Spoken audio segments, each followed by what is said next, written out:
We're going to learn how to analyze a kind of element you run into in structures a lot, and that is a truss. What is a truss? It is a structural thing. It's made out of straight members. They're arranged in triangles. That's the basic idea. And you could do an experiment to figure out why trusses are so strong by bolting some popsicle sticks together. And if you bolt 4 of them together, you will find out that that structure is not very stable. You could push on one corner and the thing would turn into a parallelogram and collapse. But if you take one of those bars out and you arrange them in a triangle, that is a very stable structure. And if you try pushing on one side or the other, you will notice, no, that thing cannot collapse.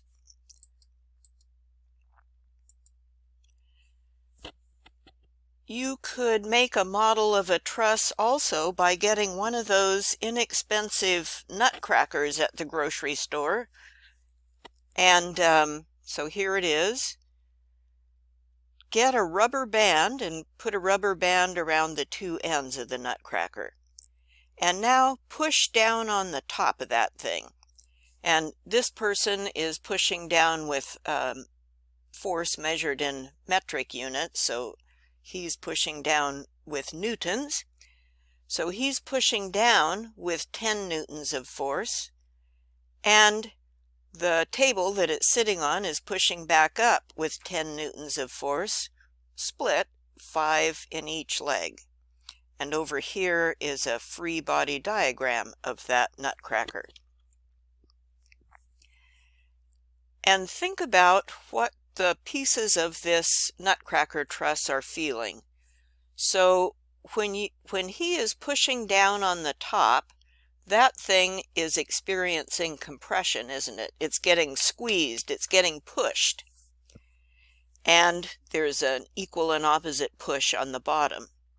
And if you look at a free body diagram of one leg, you will notice there's compression coming in one end and equal and opposite compression pushing back on the other end.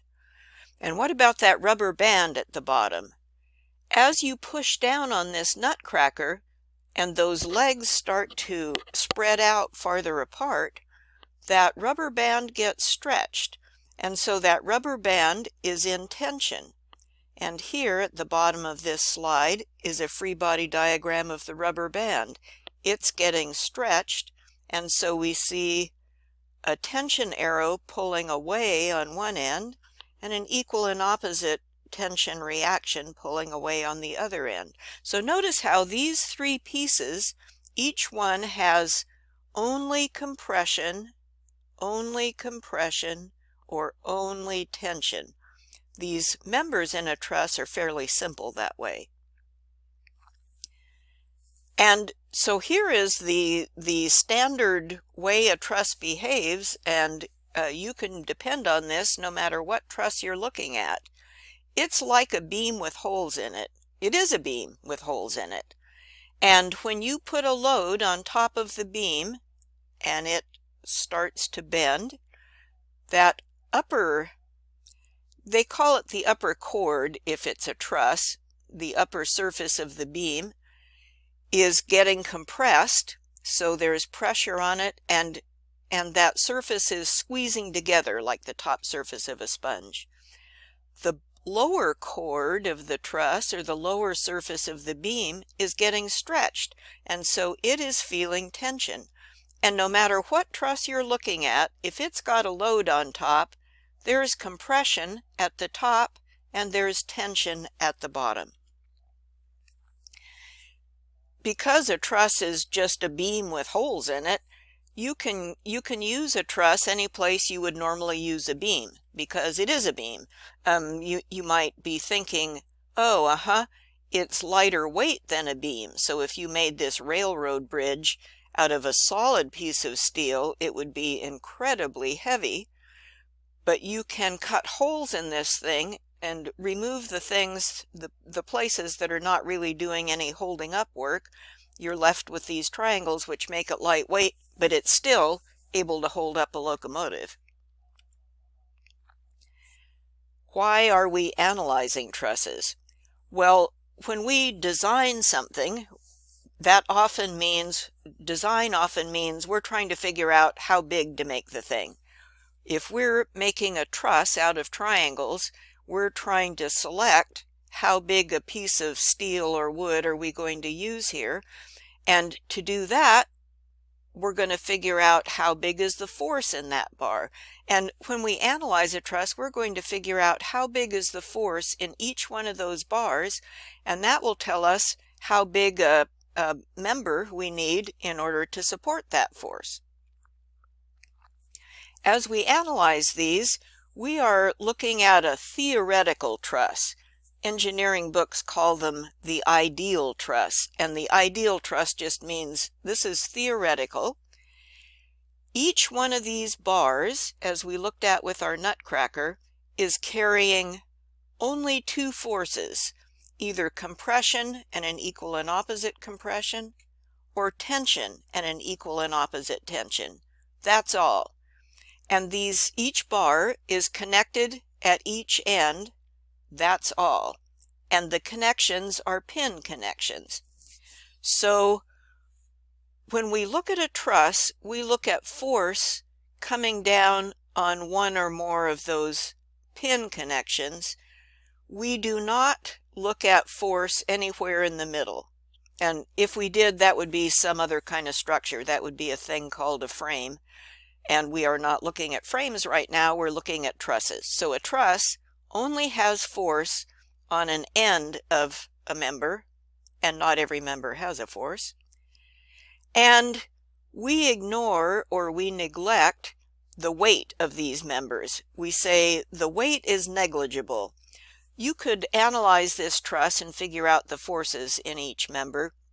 And then if you wanted to, you could do a more refined analysis and come along later and analyze, okay, what would happen if you incorporated the weight of each member, and you would find out that the weight of each member did not make that much difference. It is negligible when you're thinking about what are the forces on this thing. So that is why it's okay to neglect the weight of these things. The reason we can analyze a truss is because the whole thing is in equilibrium. How do we know it's in equilibrium? Because it is not moving. This thing is a static truss. It's just sitting there. It's not moving. And so the whole thing is in equilibrium. For every action, there's an equal and opposite reaction. And if it's in equilibrium, that means every part of that truss is in equilibrium. For example, this joint B down here, that's in equilibrium. How do we know that? Because it's not moving.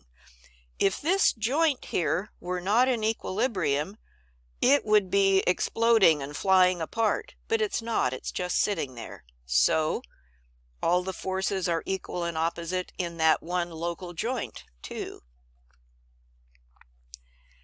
And because the whole thing is in equilibrium, and any part of the truss is in equilibrium, we can get our paper towel tube, our analysis tool, and we can zoom in on one joint at a time and make a free body diagram at that one joint. And when we do that, we have a simple tip-to-tail situation.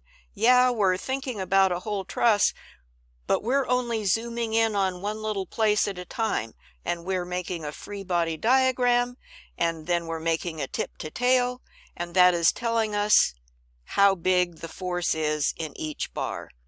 And then we just move on to another part of the truss and we do the same thing. So it's a fairly orderly, methodical process. We just take it one step at a time.